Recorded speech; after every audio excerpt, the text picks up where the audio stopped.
하나님의 말씀 로마서 16장 전체 본문은 17절에서 27절인데 우리가 25절에서 27절까지를 함께 읽도록 하겠습니다. 같이 읽습니다.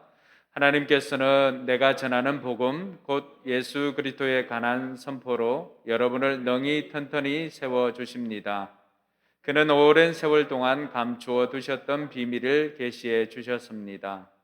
그 비밀이 지금은 예언자들의 글로 많이 공개되고 영원하신 하나님의 명을 따라 모든 이방 사람들에게 알려져서 그들이 믿고 순종하게 되었습니다. 오직 한 분이신 지혜로우신 하나님께 예수 그리스도로 말미암아 영광이 영원 무궁하도록 있기를 빕니다. 아멘. 아멘. 자, 앞뒤 좌우로 오늘 함께한 분들과 서로 인사를 하도록 하겠습니다. 하늘 복 많이 받으세요. 자, 하늘 복 많이 받으세요. 네, 나오신 분들은 서로 주먹 인사 이렇게 하면서 인사를 하도록 하겠습니다.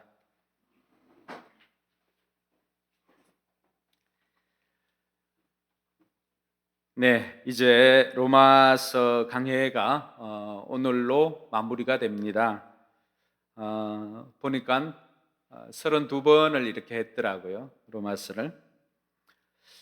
로마서를 이렇게 마무리하면서 제게는 큰 도전이 되고 정말로 큰 은혜가 되고 이렇게 하였는데 여러분의 삶은 어땠는지 묻고 싶습니다. 여러분들이 로마서를 통해서 무엇이 달라졌는지 한번 잠시나마 생각을 해보시기 바랍니다.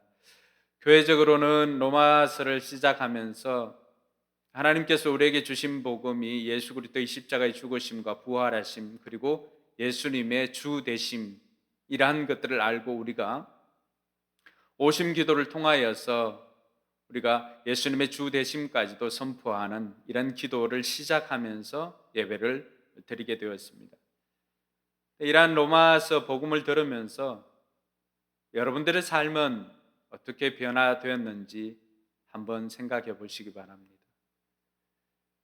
우리가 설교를 듣거나 또 말씀을 읽거나 복음을 듣거나 할 때 그 말씀을 통해서 그 복음을 통해서 우리의 삶이 변화되지 않는다면 그것은 거짓된 삶이라고 할 수가 있습니다. 우리가 로마서를 지금까지 해오면서 말씀을 듣는 데만 만족하고 그렇게 살아왔다면 지금까지 32주 동안이나 로마서를 읽고 또 듣고 행하였던 것이 무슨 의미가 있는가 이런 생각이 듭니다. 로마서를 시작할 때 바울은 복음으로 시작하였습니다. 바울이 그 복음으로 시작을 하였던 것은 복음은 좋은 소식이며 승리의 소식인 것을 가르쳐 주었습니다. 당시에 복음이라고 하는 것은 전쟁에서 승리한 소식을 알려주는데 쓰였던 용어였습니다. 그러니까 이러한 것들을 생각하면 복음은 선언이자 선포입니다.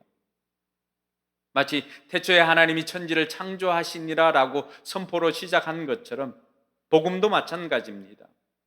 복음은 딱히 설명하지 않습니다. 복음은 선언이자 선포인 것입니다. 뿐만 아니라 복음은 우리가 만들어내는 것이 아닙니다. 성경에 미리 약속한 것이라고 말하고 있습니다.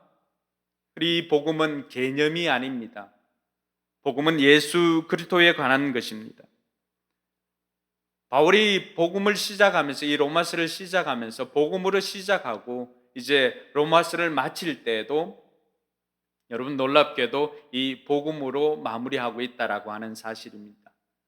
이러한 것들을 우리가 봉투 기법이라고 부르지 않습니까? 마치 봉투의 앞면과 뒷면 그리고 그 속에 보물이 담겨져 있는 것.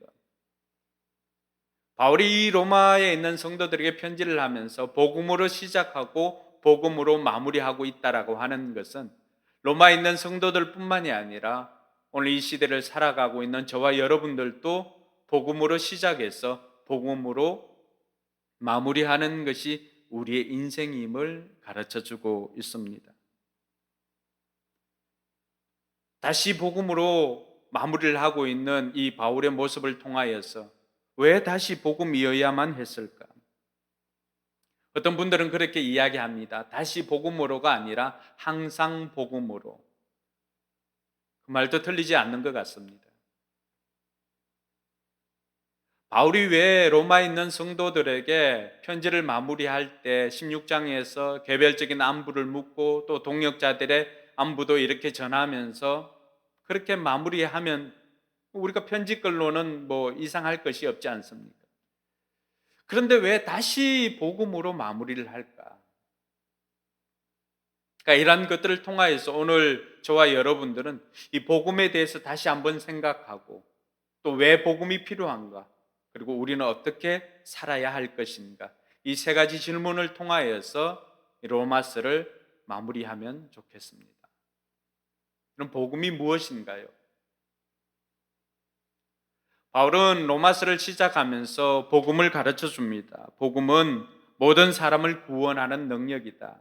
로마서 1장 16절에 보면은 내가 복음을 부끄러워하지 아니하노니 이 복음은 모든 믿는 자에게 구원을 주시는 하나님의 능력이 됨이라. 먼저는 유대인에게요 그리고 헬라인에게로다. 복음은 사람을 가리지 않습니다. 복음은 남녀노소 차별하지 않습니다. 또 부한 자와 가난한 자 구별하지 않습니다. 인종을 구별하지 않습니다. 이 복음은 모든 사람에게 영향을 미치는 또 모든 사람들을 구원하는 능력이 이 복음 안에 있는 것입니다. 할렐루야. 그 복음이 바울의 가슴을 뛰게 했고 그 복음이 많은 사람들의 믿음의 선배들의 가슴을 뛰게 하였던 것처럼 그 복음이 오늘 저와 여러분들의 가슴도 뛰게 하는 것입니다. 그 복음의 능력이 오늘 우리를 이 자리에서 하나님을 예배하는 예배자로 바꾸어 주셨던 것입니다. 저 역시도 복음을 알기 전까지는 소망 없이 하루하루를 보냈던 사람입니다. 그럼 한번 눈을 감아 보십시오. 여러분 무엇이 보입니까? 눈을 떠 보십시오. 잠시 동안 또 깊은 숙면을 취하는 분들이 계실까 싶어서 제가 깨웠습니다. 아무것도 보이지 않는 그 상황, 그것이 복음을 받기 전에 제 모습이었습니다. 고등학교를 졸업하고 이 대학교를 진학하고 난 다음에 대학교에 갔지만은 그러나 내 미래가 아무것도 보장되어 있지 않습니다. 든든한 백도 없습니다. 그렇게 하루하루 소망 없이 살아가던 저에게 하나님께서는 집사람을 보내어서 어느 날 제게 복음을 들려주었습니다. 소망 없이 하루하루를 보냈던 저에게 집사람이 들려주었던 그 복음, 이 세상은 내 힘과 내 능력이 아니라 우리가 하나님의 능력으로 이 세상을 살아갈 수 있는 그 비결을 배우게 되었던 것입니다. 그것은 다른 것이 아니라 예수를 나의 구주로, 예수님을 나의 주인으로 영접하는 그 순간이 내 인생의 터닝 포인트가 된다라고 하는 그 사실을 깨닫고 집사람을 통해서 복음을 받아들였습니다. 물론 그 이면에는 집사람과 결혼하고 싶은 마음이 더 컸기 때문에 제가 복음을 훨씬 더 쉽게 받아들일 수가 있었을 것입니다. 복음을 받기 이전에는 아무런 소망 없이 하루하루를 살아가던 마치 빛이 들어오지 않는 그 캄캄한 그 방안이 저의 모습이었다고 한다라면 복음이 들어온 다음에는 마치 창을 열고 그 창 사이로 들어오는 햇살처럼 제 인생이 조금씩 소망이 생기기 시작했던 것입니다. 저만 그럴까요? 이 땅을 살아가는 수많은 사람들이 지금도 여전히 소망 없이 하루하루를 살아가는 사람들이 있을 것입니다. 여러분 그 사람들에게도 이 복음은 그들을 구원하는 능력이 있음을 믿으시기 바랍니다. 바울은 모든 사람을 구원하는 그 능력이 있음을 알고는 이 복음을 로마에 있는 성도들도 다시 들어야 할 복음인 것을 가르쳐 주었던 것입니다. 뿐만 아니라 이 복음은 성경에서 약속하고 있는 것입니다. 저는 이 말씀이 굉장히 은혜가 되었습니다. 오늘 26절 말씀에도 보면은 그 비밀이 지금은 예언자들의 글로 환히 공개되고 영원하신 하나님의 명을 따라 모든 이방 사람들에게 알려져서 그들이 믿고 순종하게 되었습니다. 여러분, 이 복음은 성경에 미리 약속하신 것입니다. 그래서 1장 2절에도 보면은 이 복음은 하나님께서 예언자들을 통하여 성경에 미리 약속하신 것이요라고 가르쳐주고 있습니다. 이 말은 우리가 복음을 만들어내는 것이 아닙니다. 복음은 내가 만들어내는 것이 아닙니다. 복음은 하나님께로부터 온 것입니다. 하나님으로부터 시작하는 것입니다. 이것은 우리에게 굉장한 도전을 줍니다. 이 세상에 있는 많은 종교 지도자들, 그 사람들이 주장하고 있는 것이 무엇입니까? 불교, 또 여타 종교, 모든 것들은 다 자기로부터 시작하고 있습니다. 그러나 우리는, 우리의 복음은 그렇지 않습니다. 우리의 복음은 우리 자신에게서 시작하는 것이 아니라 하나님께로부터 시작하는 것입니다. 이미 성경에 오래전부터 약속되어진 것들이 비밀로 감추어져 있지 않고 환히 드러나도록 이제는 하나님께서 우리에게 이 말씀을 통해서 우리에게 공개하고 있는 것입니다. 우리에게 주어진 것은 그 복음의 말씀을 듣고 믿고 순종하느냐 아니면 순종하지 않느냐, 그것에 따라서 우리의 삶과 우리의 인생이 달라지는 것입니다. 복음이 전래된 이후로 수많은 사람들이 그 복음에 반응해서 그 복음을 믿고 순종함으로 그들의 인생이 바뀌었던 것입니다. 바울이 그러했고요, 믿음의 선배들이 그러했고요, 저 자신도 그러했던 것입니다. 오늘 이렇게 약속되어진 것들, 하나님께서 미리 약속하신 것, 하나님께로부터 왔던 이 복음을 우리가 믿고 순종할 때 모든 사람들이 그 복음의 감격을 누릴 수가 있게 된 것입니다.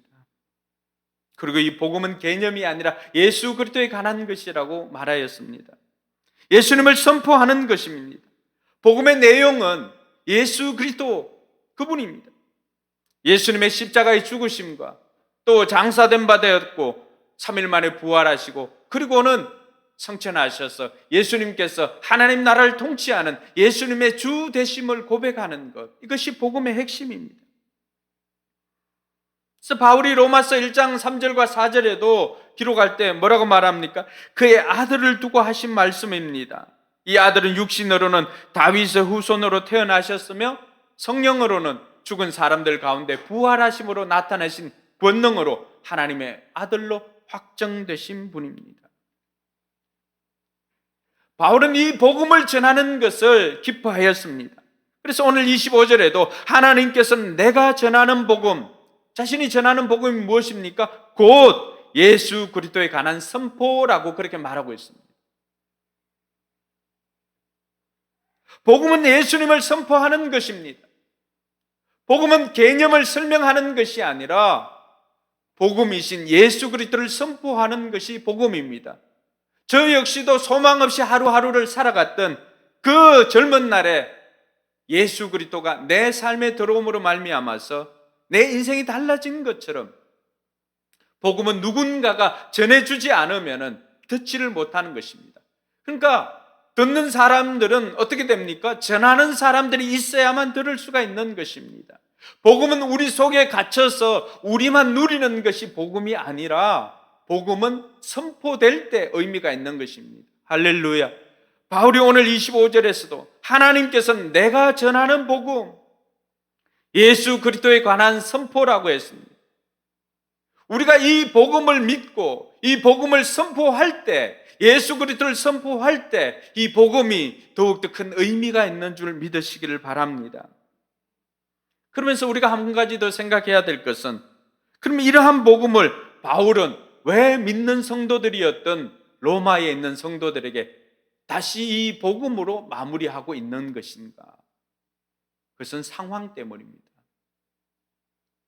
여러분, 로마가 지금 어떤 상황일까요? 오늘 17절 말씀해 보니까요, 형제자매 여러분, 내가 여러분에게 권합니다. 여러분이 배운 교훈을 거슬러서 분열을 일으키며 올무를 놓는 사람들을 경계하고 멀리 하십시오. 지금 로마 교회가 어떤 상황일까요? 로마 교회는 이단들이 들어와서 장악한 그런 상황까지는 안 갔습니다. 그러나 바울이 생각할 때는 갈라디아 교회나 여러 교회들을 생각해 볼 때 로마 교회에도 이러한 복음을 거스르는 이단들이 들어오게 될 것이다. 거짓 교사들이 들어오게 될 것임을 예상을 하였습니다. 그래서 바울은 이 로마서를 마무리하는 16장, 이미 15장까지 전할 이야기들은 다 전하였습니다. 그럼에도 불구하고 마지막에 다시 복음을 들려주면서 그들에게 경각심을 가져다 주는 이유가 무엇입니까? 그것은 그들이 처한 상황이 복음으로 다시 무장해야 될 상황이기 때문입니다. 사랑하는 성도 여러분, 로마에 있는 성도들만 그러할까요? 오늘 이 시대를 살아가고 있는 저와 여러분들은 어떻습니까? 우리에게도 여전히 이단의 위협, 이단의 또 미혹들이 여전히 존재하고 있습니다. 수많은 이단들이 존재합니다. 신천지나 또 하나님의 교회나 여러 가지 교회들, 제칠 안식일이나 여러 가지 이단들은 항상 믿는 자들을 미혹합니다. 오늘 이들의 특징이 무엇이라고 말하고 있습니까? 이들의 특징은 배운 교훈을 거스른다라고 그렇게 이야기를 하고 있습니다. 여러분, 우리가 배웠던 복음이 무엇입니까? 우리가 배웠던 복음은 예수 그리스도가 우리를 위해서 십자가에 죽으시고 장사되었다가 사흘 만에 다시 부활하시고 예수님께서 우리의 주 되심입니다. 이러한 것이 복음 아니겠습니까? 그러나 이단들은 자꾸만 이것을 교묘하게 바꾸어 갑니다. 처음에는 비슷한 것 같지만 나중에 다르기 때문에 끝 단자, 다를 이자, 그래서 이단인 것입니다.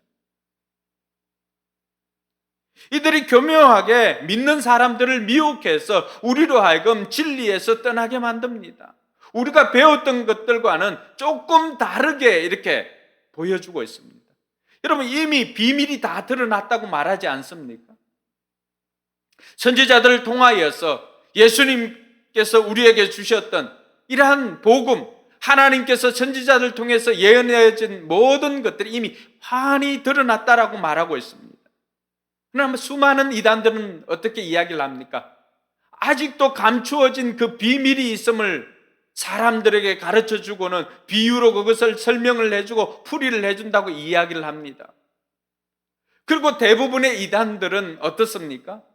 대부분의 이단들은 하나님으로부터 시작하는 것 같지만은 그렇지 않습니다. 늘 자기에서 시작을 합니다. 오늘 우리의 복음이 왜 우리가 이 복음을 알아야 되는가? 다시 복음에 대한 경각심을 가져야 되는가? 자기로부터 시작하는 것은 다 이단입니다. 다른 종교들은 다 자기로부터 시작하지만 우리가 믿는 예수 그리스도는 하나님으로부터 시작하고 우리가 믿고 있는 복음은 하나님으로부터 시작되는 것이고 하나님께서 우리에게 주신 것입니다. 그것만 봐도 우리가 분별할 수가 있는 것입니다. 사도 바울은 이 다른 복음을 전하는 사람들을 굉장히 싫어했습니다. 그래서 갈라디아 1장 7절과 8절에 보면은 실제로 다른 복음이 있는 것은 아닙니다. 다만 몇몇 사람들이 여러분을 교란시켜서 그리스도의 복음을 왜곡시키려고 하는 것 뿐입니다. 그러나 우리들이나 또는 하늘에서 온 천사일지라도 우리가 여러분에게 전한 것과 다른 복음을 여러분에게 전한다면 마땅히 저주를 받아야 합니다. 그러면 이 다른 복음에 대한 거짓 교사들에 대한 폐해가 초대교회 때부터도 있었던 것입니다. 그러한 피해들, 이러한 것들이 이단들이 들어가면 어떻습니까? 공동체가 풍비박산을 당합니다. 풍비박산. 수수할 곡식에 마치 멧돼지가 뛰어다녀서 다 헤집어 놓는 것처럼 이단들이 들어오면요, 신뢰를 파괴하고 모든 것들을 다 파괴합니다. 그래서 그들의 특징을 보면 뭐라고 말합니까? 교훈을 거슬려서 분열을 일으키며 공동체를 분열시키는 것들이 그들의 목표인 것입니다. 그리고 올무를 놓아 사람들을 자꾸만 미혹합니다. 여러분들, 이 사람들은 믿는 사람들을 빼내가기 위해서는 어떻게 합니까? 거짓말도 불사합니다. 그 거짓말도 뭐 묘락이다, 계략이다 이런 이름으로 거짓말도 정당화합니다. 그러니까 이런 사람들이 올무를 놓는 사람들입니다. 교회만 노리는 이단들이 있습니다. 오늘 저와 여러분들이 이 시대에도 정신 차리지 않으면, 분별하지 않으면 수많은 사람들이 이단에 넘어가서 고통당하고 가정이 파괴되어지고 공동체가 파괴되어진 것들을 우리는 적잖이 들었지 않습니까? 우리 역시도 분별해야 하기에 이 로마서를 마지막으로 정리하는 이 시점에서 바울이 우리에게 들려주고 있다라고 하는 것입니다.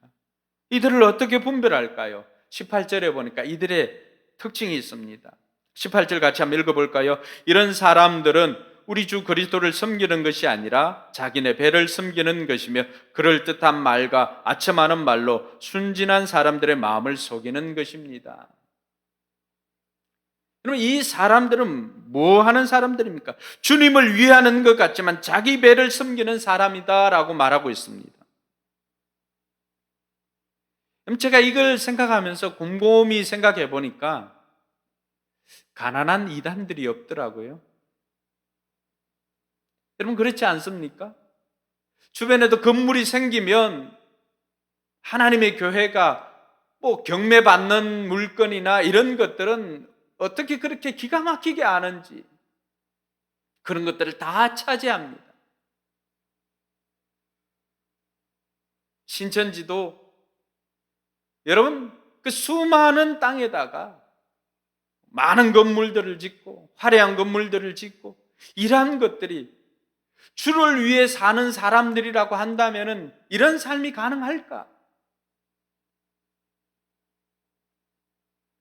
이런 사람들의 특징을 보면서 우리는 깨달아야 합니다. 저들은 주를 위한 삶이 아니라 자신들의 배를 섬기는 사람이구나, 자기 욕망을 위한 사람들이구나 라고 하는 것을 알고 있어야 하는 것입니다. 자기 배를 섬기는 사람입니다. 뿐만 아니라 이 사람들은 뭐라고 말합니까? 그럴듯한 말과 아첨하는 말로 사람들을 미혹하게 또 순진한 사람들의 마음을 속이는 사람이다 라고 가르쳐주고 있습니다. 말만 있는 사람, 삶은 없고 말만 있는 사람들, 이들에게 섬김이 있습니까? 이들에게 순종이 있습니까? 이들에게 희생이 있습니까? 삶이 따라주지 않고 말만 화려하게 하는 그 사람들을 경계해라 라고 가르쳐주고 있는 것입니다.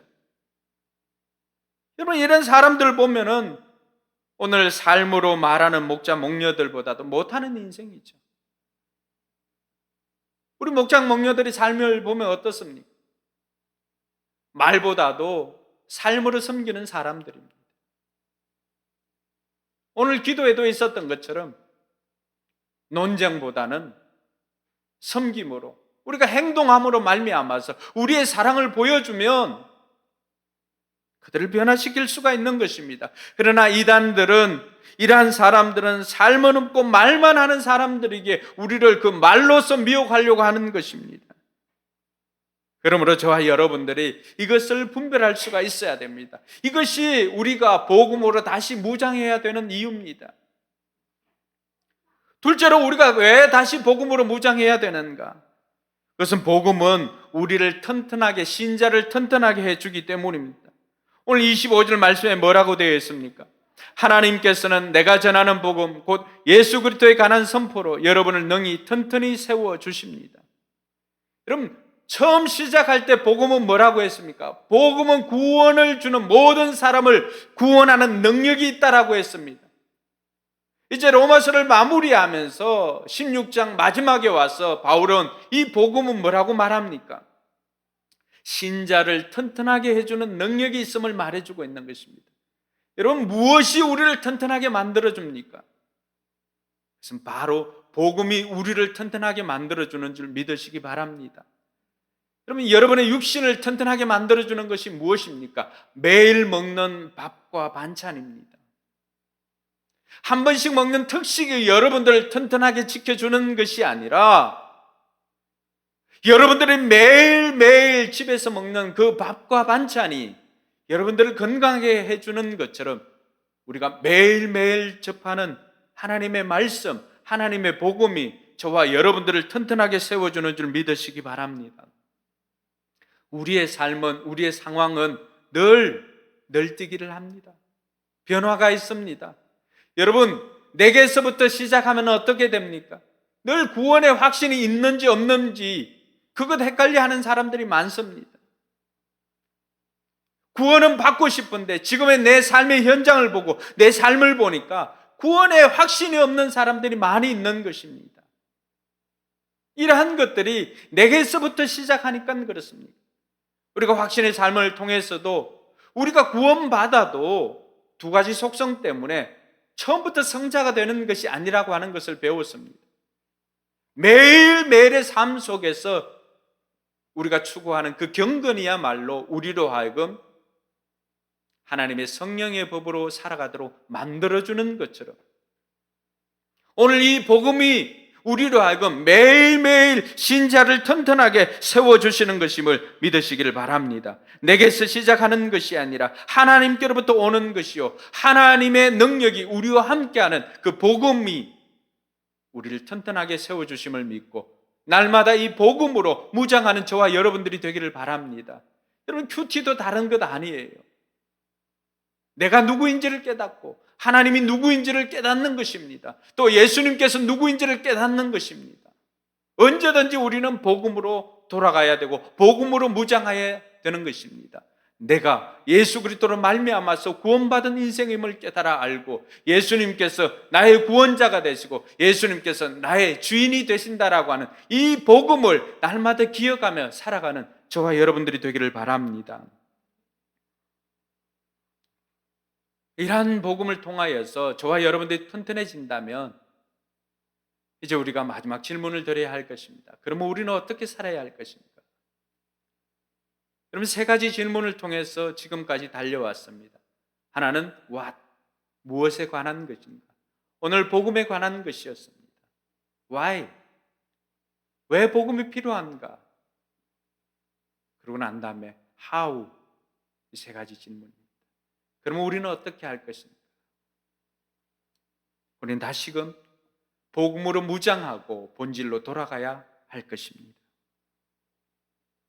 바울이 복음으로 시작하고 복음으로 마무리하면서 우리에게 들려주시는 이 권면을 우리는 잊지 말아야 할 것입니다. 그것은 우리로 하여금 다시 복음으로 무장해야 됨을 가르쳐주고 있습니다. 다시 본질을 붙잡아야 됨을 가르쳐주고 있는 것입니다. 제가 말씀을 준비하기 위해서 이 내용을 하나 본 적이 있는데 onward라고 하는 책입니다. 전 스타벅스 CEO였던 하워드 슐츠가 썼던 책입니다. 그러니까 하워드 슐츠가 이 스타벅스에 대해서 고민하면서 어떻게 하면 이 스타벅스를 창업 당시의 본질을 되찾게 할 수 있을까라고 하는 고민들을 많이 했습니다. 그러면서 스타벅스에 대해서 여러 가지 것들을 분석을 하였습니다. 2007년에 이런 고백을 합니다. 우리는 어느 순간 꼬꾸라졌다. 행진은 멈추었고 스타벅스는 하향세로 돌아섰다. 2007년의 일이었다. 무엇이 문제일까? 무엇이 원인일까? 우리는 성장에만 집착한 나머지 기업의 핵심 가치를 점점 놓치고 있다. 여러분, 그가 목회자입니까? 그는 사회사업가가 아닙니다. 그는 비즈니스맨이었습니다. 비즈니스맨이라고 한다면 당연히 성장에 집착할 수도 있는 것 아니겠습니까? 그가 진단한 것은 스타벅스가 하향세로 돌아선 것, 진단한 것은 원인은 다른 것이 아니라 핵심 가치의 부재였다라고 하는 것입니다. 그러면서 그가 밝힌 핵심 가치는 이것입니다. 우리가 40년 전부터 전념해온 핵심 가치인 사람의 영혼을 감동시키는 스타벅스 정신, 그 본질을 잃어버리는 것이기 때문이다. 스타벅스의 설립 기반이 되어진 고유의 특성들이 점차 사라져갔기 때문이다 라고 그렇게 진단을 합니다. 사람의 영혼을 감동시키는 스타벅스 정신이라고 했습니다. 영혼 들어가니까 제가 또 눈이 번쩍 뜨였습니다. 아니, 이 교회의 핵심 가치인가? 여러분 비즈니스맨이었던 사업가였던 이 하워드 슐츠가 지금 원인을 어디에 두고 있습니까? 핵심 가치를 놓쳐버리면, 본질을 놓치면은 우리는 성장이 아니라 우리는 하향세로 갈 수밖에 없음을 이야기를 하고 있는 것인데, 그 정신은 사람의 영혼을 감동시키는 스타벅스 정신이라고 했습니다. 거기에서 원인과 진단을 하고 끝이 났다면은 오늘의 스타벅스를 우리가 만날 수 없었을 것입니다. 그리고는 이렇게 그 특단의 조치를 내립니다. 직원들 재교육이 필요하다라고 하는 것을 깨닫고는 직원들 재교육 없이는 회복이 불가능하다는 생각에 미국 내에 7,100여 개의 점포문을 동시에 닫습니다. 그리고는 전 직원을 대상으로 가장 기초적인 커피 내리는 법부터 시작해서 회사의 정신에 대해서 재교육을 실시했습니다. 여러분, 동시에 닫음으로 인해서 그때 당시 600만 불을 손해 보았습니다. 근데 더 놀라운 것은 이후에 스타벅스가 점점 회복하기 시작했다라고 하는 것입니다. 그리고는 3년 뒤 2010년에는 창업 40년 만에 연매출 100억을 달성했습니다. 여러분, 많은 사람들이, 교회도 마찬가지입니다, 성장을 추구하면서 어떤 것이 좋다고 하면은 그 모든 프로그램들을 쫓아가고 할 수가 있습니다. 근데 사업가의 어떤 하워드 슐츠가 우리에게 가르쳐 주는 것이 무엇입니까? 위기의 때는 본질을 붙잡으라는 것입니다. 우리는 다시금 성경적인 교회를 회복하기 위해서 성경적인 교회를 추구하면서 우리가 목회를 하고 교회를 하고 있습니다. 우리가 성장만을 향해서 달려간다면은 우리 역시도 이러한 경험들을 할 수가 있을 것입니다. 하워드 슐츠가 우리에게 가르쳐 주는 것은 성장이 아니라 본질이라고 하는 것입니다. 그 본질이 무엇입니까? 주님께서 우리에게 가르쳐 주신 영혼 구원하여 제자를 삼으라고 하는 것입니다. 진단만 하고 그치는 것이 아닙니다. 우리에게 있어서 기초가 되는, 기본이 되는 것이 무엇인지를 다시 한번 점검해 보아야 합니다. 바로 세 축이죠. 그럼 우리의 예배 감격이 있습니까? 그러니까 늘 하던 대로 이 자리에 와서 습관적으로 앉아있지는 않습니까? 감격이 없는 이유는 감사가 없기 때문입니다. 나로부터 시작하면 감사가 생길 수가 없습니다. 그러나 하나님으로부터 시작하면, 복음이 그랬던 것처럼 하나님으로부터 시작하면 우리의 모든 삶이 감사인 것입니다. 그러므로 우리는 예배를 통해서 하나님과 우리와의 관계를 점검해야만 되는 것입니다. 주일 연합 예배에 내 삶의 감격이 있는가? 예배의 감격이 있는가? 우리가 처음 이 자리에 들어와서 예배 드릴 때 그 감격 기억하고 있지 않습니까? 눈물을 흘리면서 하나님께서 우리에게 주신 이 공간이 얼마나 소중한 것인지 상실해 보았을 때 비로소 느끼지 않았습니까?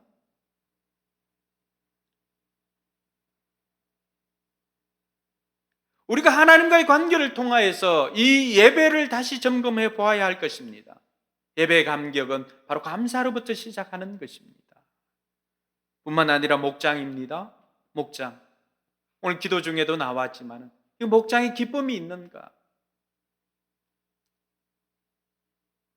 여러분, 이단들은 삶이 아니라 말로 교묘하게 전하기 때문에 변화가 없습니다, 삶에.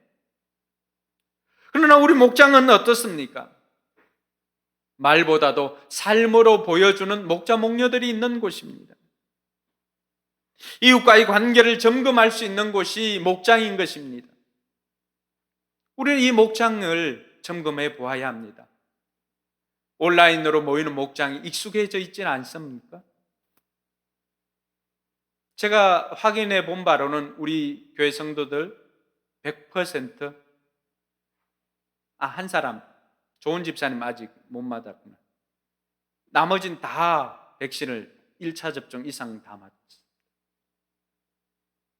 숫자를 확인하시고 이제는 어느 정도 작은 숫자는 모여서 함께 하시기 바랍니다. 우리는 다른 것은 순종하지 않아도 코로나로 인하여서 목장 숫자만큼은 정부에 순종하며 살아가고 있는 것 같습니다. 우리 가족들은 8명 이상 다 모이지요? 다 모입니다. 할 거 다 합니다. 우리 목장 다시금 모여야 합니다. 지난주 칼럼에도 썼던 것처럼 예수님의 제자 방식이 뭐였습니까? 밥을 먹는 것입니다. 오늘 우리의 목장을 다시 한번 점검해 보아야 할 것입니다. 그 목장은 바로 이웃과의 관계를 점검해주는 바로미터가 되기 때문입니다. 뿐만 아니라 우리의 삶 공부 점검해 보아야 합니다. 지금 생명의 삶 13기 과정에 있는 그 3명의 청년들은 너무나 잘하고 있습니다. 성경 요약도 너무나 잘하고 있고 수업 시간도 너무나 진지합니다. 여러분, 이 이러한 삶 공부를 통하여서 우리는 다른 복음이 아니라 바른 복음을 배울 수가 있습니다. 할렐루야. 부모의 삶을 통해서 우리 자녀들에게 어떻게 복음을 받아들인 부모가 어떻게 자녀를 사랑해야 하는가를 배우고 있습니다. 확신의 삶을 통해서 다시금 우리의 구원의 확신을 점검하는 그런 시간들을 가지고 있습니다. 이러한 기본들을 잘 점검해야 될 것입니다. 이 본질을 추구할 때, 성경적인 그런 교회의 모습을 추구할 때 저와 여러분들은 더디지만 동력자들과 함께 말씀이 흥왕하여 세력을 얻고 믿는 자의 수가 더해지는 은혜를 경험하는 포커스 교회가 될 줄로 믿습니다. 둘째는 복음을 선포하며 사는 것입니다. 본질을 붙잡고 복음을 붙잡고 사는 것뿐만이 아니라 복음은 선포라고 했는데 그 복음이 내 안에서 갇혀서만 있게 하는 것이, 이것은 직무유기에 해당하는 것입니다. 우린 다 왕으로부터 어명을 받은 사람들이 아닙니까? 가서 모든 족속으로 제자를 삼으라고 하는 만왕의 왕 되신 하나님으로부터 우리가 어명을 받은 사람들입니다. 그런데 그 복음이 우리를 통해서 선포되고 있습니까? 그 복음이 목장을 통해서 이웃들에게 선포되고 있습니까? 복음은 선언이자 선포라고 말하였습니다. 오늘 바울도 25절에 보면 뭐라고 말합니까? 하나님께서는 내가 전하는 복음, 곧 그리스도에 관한 선포, 이렇게 가르쳐주고 있습니다. 오늘 이것이 우리에게 있습니까? 내 안에만 갇혀있는 복음이라고 한다면 오늘 우리는 복음을 잘못 이해하고 있는 것입니다. 복음은 선포하는 것입니다. 동의하십니까? 복음은 예수를 선포하는 것인데 수많은 이단들은 그것을 말로만 하려고 했습니다. 오늘 한 목자는 기도 중에 있었던 것처럼 논쟁하기보다는 삶으로 보여주자는 그것이 오늘 제가 하고 싶은 설교의 마무리입니다. 여러분, 복음 우리 삶으로 보여주는 이번 한 주간 되기를 소망합니다. 추석 명절 때 우리의 삶을 통해서 우리의 복음을 보여줍시다. 말로만 하는 것이 아니라 우리는 행동으로 섬기고 희생하며 순종하며 이러한 삶으로 보여주는 복음을 사는 저와 여러분들이 되기를 바랍니다. 추석 명절 마침 우리에게 좋은 기회입니다. 많은 사람들이, 복음을 알지 못하는 사람들은 말로 섬기려고 할 것입니다. 그런데 우리는 뭘로 섬겨야 됩니까? 삶으로 섬겨야 할 것입니다. 이렇게 삶으로 섬겨낼 때 이번 추석은 우리에게 주어진 절호의 복음의 선포의 주간입니다. 여러분들 만나는 가족들 논쟁하지 마시고 분쟁하지 마시고 그럴 수도 있지 그러면서 그들의 필요를 살피고 여러분의 삶으로 복음을 살아가는 이번 한 주간 되기를 주님의 이름으로 축원합니다. 기도하겠습니다.